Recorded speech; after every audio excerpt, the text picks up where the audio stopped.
부자 되는 정보만 쏙쏙 뽑아서 여러분께 전해드리는 부자들은 경제신문을 읽는다. 매주 화요일에 이분과 함께하고 있죠. 한양증권 리서치센터 오승규 이사 모셨습니다. 안녕하세요. 예, 안녕하세요. 예, 저희가 이번 주부터 좀 바뀐 게 있어요. 헤드라인 먼저 보거든요. 이 시각 헤드라인 먼저 여러분 체크해 보시죠.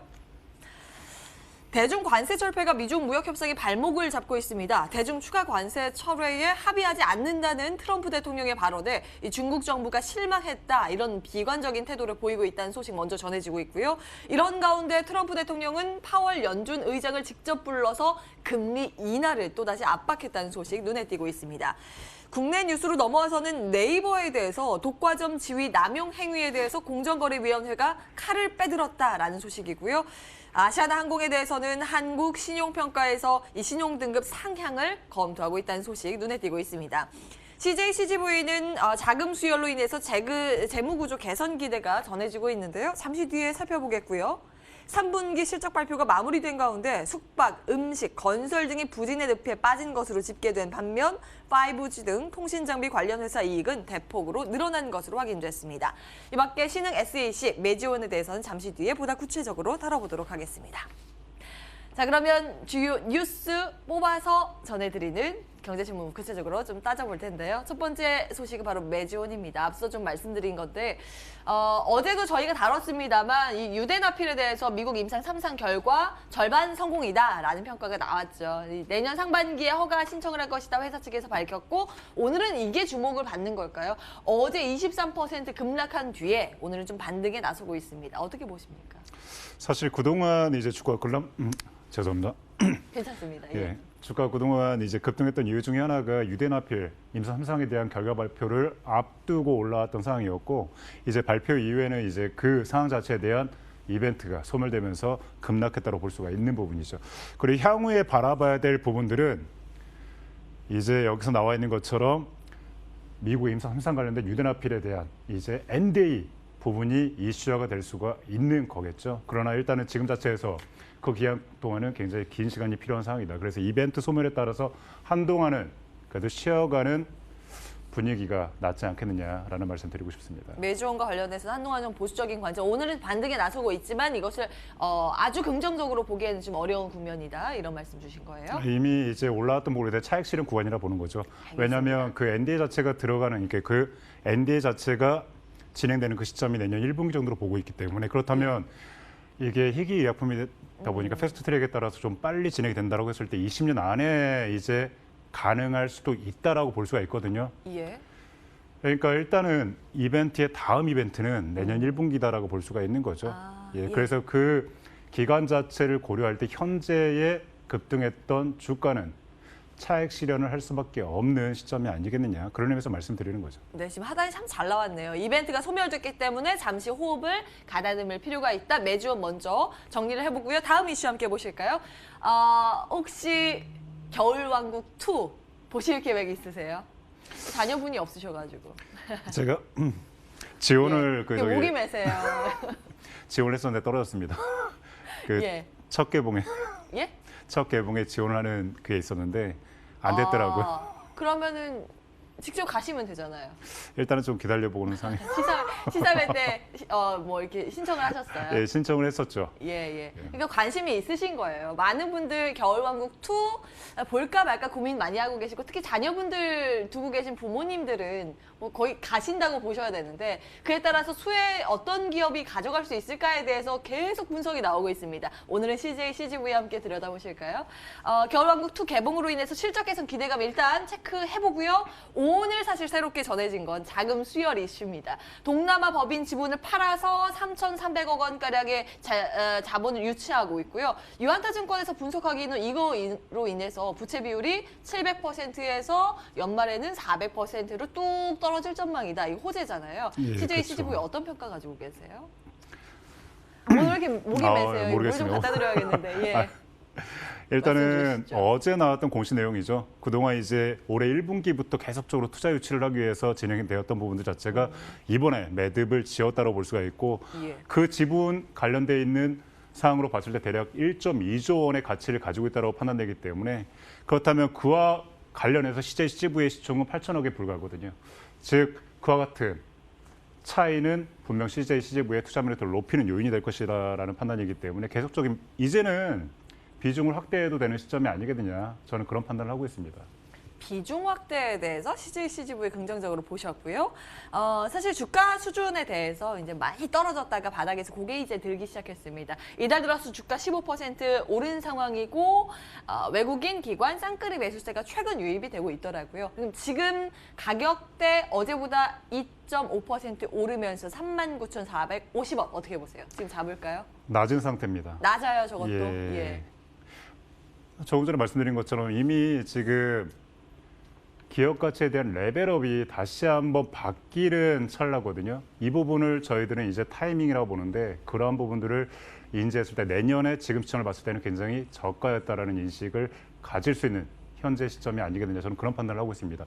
그동안 CJ, CGV에 굉장히 안 좋았던 부분들 자체는 점차 마무리되는 국면이고 오히려 성장성이 높은 이 동남아 법인 자체에 대한 기대치는 커가고 있는 상태고 거기에 따른 밸류에 대한 지분 가치가 CJ, CGV의 기업 가치를 레벨을 시킬 수밖에 없는 구조다라고 볼 수 있기 때문에 저는 아직도 주가 자체는 낮은 수준이다라는 말씀 드리고 싶어요. 알겠습니다. CJ, CGV에 대해서 투자 아이디어 한번 얻어봤고요. 다음 5G 관련주 들여다볼까요? 한동안 굉장히 강하게 달리다가 요즘은 차익 실현 매물이 유입되면서 쉬어가는 국면 다시 예. 잡아볼까라는 점검 포인트를 잡아보도록 하겠습니다. 뭐 대표적인 기업이 KMW, OE솔루션, RFHIC 실적이 다 괜찮게 나왔습니다. 아무래도 5G 투자 활성화에 대한 영향으로 보고 있는 상황이고요. 통신장비 업종 자체의 3분기 영업이익을 따져봤을 때 작년 같은 기간보다 190%의 성장세가 이미 포착이 됐더라고요. 주가 쉬어갈 때 지금 잡아볼까요? 어떻게 보십니까? 사실 5G에 대한 관심은 계속 갈 수밖에 없는 업종입니다. 예. 특히 내년이 5G가 본격적으로 개하는 시기이기 때문에 왜냐하면 이제 미국에 대한 그리고 중국의 투자가 본격화되고 또한 도쿄 올림픽에 대한 기대감도 확산되는 상황이거든요. 그래서 그러한 부분들을 봤을 때 올해보다 내년에 대한 실적 기대치는 커질 수밖에 없고 그렇다면 현재 조정 국면에서는 충분히 매수할 수 있는 시점이다라 볼 수가 있는 거죠. 이런 부분들을 단기적으로 보는 것이 아니라 중장기적인 관점에서 바라보면서 지속적으로 비중을 확대하는 전략이 유효하지 않겠느냐 그런 판단을 하고 있습니다.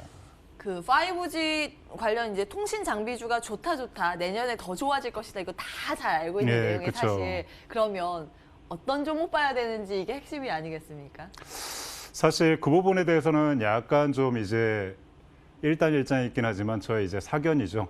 예. 저는 그동안 주가가 3분기 실적 자체가 시장 기대치를 하회하면서 주가가 미끄러졌던 RFHIC를 추천드립니다. RFHIC 같은 경우는 포인트는 하나 쉽게 보시면 됩니다. 중국이죠.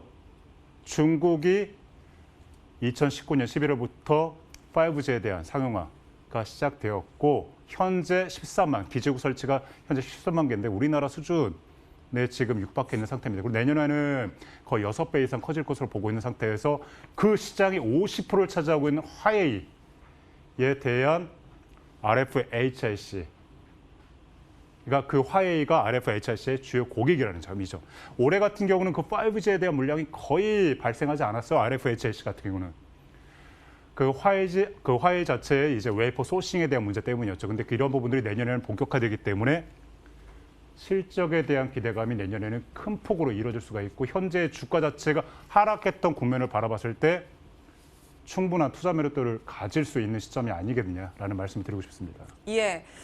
저희 다른 요일에 오시는 김권진 차장의 탑픽도 사실 RFHIC거든요. 이렇게 모아지고 있는 내용들이 있다라는 부분 기억해 두시고요. 마지막 기업은 개별 이슈, 개별주 하나 더 들여다보겠습니다. 바로 신흥 SEC인데요. 2차 전지 관련주 중에서 이게 가장 저평가됐다, 주가 너무 싸다라는 분석이 증권가에서 모아지고 있어서 한번 점검을 해보겠습니다. PER 12배거든요. 근데 동종업종 다른 거 보면 일진머티리얼즈 23배, LNF 30배, 포스코 케미칼 22배. 그러니까 많이 싸다라는 근거가 여기에서 이제 분석이 되고 있는 거고요. 매출의 90% 이상이 삼성 SDI에서 이루어지고 있습니다. 근데 요즘 이 기업이 또 잘 나가기 때문에 여기에 대해서 좀 기대를 걸어볼 만하다라는 분석도 제기되고 있습니다. 어떤 관점이세요? 2차 전지 같은 경우는 사실 5G와 관련된 이제 미래 성장 동력으로 볼 수가 있는 부분이었는데 그동안 이제 국내에서 ESS 화재가 발생하면서 사실 2차 전지 업종에 대한 투자 매력도는 많이 하했던 상황이었습니다. 그러나 신흥 SLC를 기준으로 볼 때 이번 3분기 실적이 시장 기대치를 상회했거든요. 여기서 봐야 될 부분이 국내 ESS 부진에도 불구하고 실적 성장세가 이루어졌다는 점에 저희는 포커스를 둘 필요가 있습니다. 특히 내년 같은 경우는 이제 주요 고객사의 중대형 각형에 대한 그 이제 투자 계획이 확대될 것으로 이제 전망되고 있는 상태에서 내년에 신흥 SLC는 또 두 개 라인을 이제 성장이 가파르게 성장하고 있는 헝가리 국면에서 이제 헝가리 지역에서 두 개 라인을 이제 중축할 계획으로 있기 때문에 내년 같은 경우는 또한 실적에 대한 개선폭이 더 커질 수가 있고 그 후년도에는 온전히 반영되기 때문에 그러한 부분들 자체에 대한 실적에 대한 계단식의 기대를 할 수 있는 그런 의미에서 봤을 때 신흥 SEC에 대한 기대감은 더욱 커질 필요가 있지 않겠느냐라는 말씀 드리고 싶습니다. 예, 혹시 2차 전지 관련주 중에서 따로 보는 종목 있으세요? 2차 전지 같은 경우는 이제 M 플러스 쪽을 보고 있죠. M 플러스. 예. 둘 중에 하나 산다 그러면 M 플러스예요? 신흥 SEC도 예. 좋고 M 플러스도 좋습니다. 다만 이제 예. 두 개의 업체 자체가 억눌려 있는 주가 자체는 어쩔 수 없는 국내 ESS 화재에 대한 투자 심리가 급격하게 악화되어 있는 부분인데 예. 이러한 부분들은 점차 해소될 것으로 보고 있기 때문에 중장기적인 관점에서 2차 전지 업체 중에 이제 수주가 급격하게 늘고 있는 업체들 그리고 이제 내년에 대한 또 내후년에 대한 실적의 기대치가 큰 업체들 위주로 이제 바스켓 형태로 이제 보실 필요가 있지 않겠느냐 이런 말씀 드리고 싶습니다. 2차 전지 관련주에서는 신흥 SEC와 M 플러스 관심주로 확인을 해보고요. 저 지금 유튜브 채팅창이에요. 멜로님께서 오승규 이사님의 금주와 11월 말 시황 전략을 듣고 싶습니다. 이렇게 글 남겨주셨어요. 오늘 지수 상태가 너무 좋지도 않고 또 시황 전략 어떻게 해야 될지 코멘트 간략하게 부탁드려도 될까요? 사실 제가 10월 달에 바라볼 예. 때의 시황 자체는 긍정적으로 바라봤는데 현재 아이고 목이 죄송합니다. 메세요. 우리 시장만 보면 시황을 그래요. 볼 때마다 네. 목이 메어가지고 그러니까 현재 이제 홍콩에 대한 그 이슈가 너무 강하게 부각이 되면서 이 부정적인 뉘앙스가 커져가고 있는 상황이거든요. 근데 그에 반해서 지금 다우 지수부터 해서 이제 주요 지수 자체는 계속적으로 올라가고 있는 상황입니다. 우리나라도 마찬가지죠. 지금 현재는 굉장히 긍정적인 부분만 바라보면서 주가가 올라오고 있는 것이 아니겠느냐라는 저는 그런 판단을 하고 있고 예. 이제는 다시 한번 좀 빠른 감이 있긴 하지만 홍콩에 대한 이슈를 좀 지속적으로 관심 있게 지켜볼 시점 아니겠느냐. 약간 좀 보수적인 관점을 가지고 있습니다. 스몰딜 자체에 대해서도 이러한 부분들 자체가 영향을 미칠 수가 있기 때문에 그리고 스몰딜에 대한 시장의 영향은 이미 충분히 반영되어 있는 상태거든요. 예. 그래서 계속적으로 매집을 해나가는 이런 구간은 아닐 것이다. 그리고 또 12월 들어가면 12월 초까지는 괜찮다 하더라도 중반 이후부터는 또 대주주에 관련돼 있는 그런 부분들이 이슈화될 수 있는 부분이 있기 때문에 차익 실현 물량이 또 출회될 여지도 굉장히 큽니다. 그래서 올해 연말까지를 기준으로 본다면 일단 보수적인 관점이 필요하고 오히려 그때 좋은 종목들이 또 많이 하락하게 된다면 비중을 확대하는 좋은 기회로 판단할 수 있는 시점이 아니겠느냐. 좀 이런 약간 좀 왔다 갔다 하는 의미일 수도 있긴 하겠지만 좀 이런 식으로 좀 판단하고 있습니다. 예. 이제 홍콩 시위 사태가 또 격화되고 있다 보니까 잠재적인 리스크로 꼽아주셨고요. 제가 오프닝 또 말씀드렸던 대주주 양도세 이슈에 대해서 또 시장의 발목을 잡을 요소이기 때문에 연말까지는 좀 리스크 관리 차원에서 시장을 볼 필요가 있어 보인다. 다만 좋은 기업들이 싸진다 하면 그게 또 매수의 기회가 될 수 있다라는 코멘트 주셨으니까요. 저희도 계속해서 고민을 해보겠습니다. 한양증권 리서치센터 오승규 이사와 함께했습니다. 말씀 고맙습니다. 예, 고맙습니다.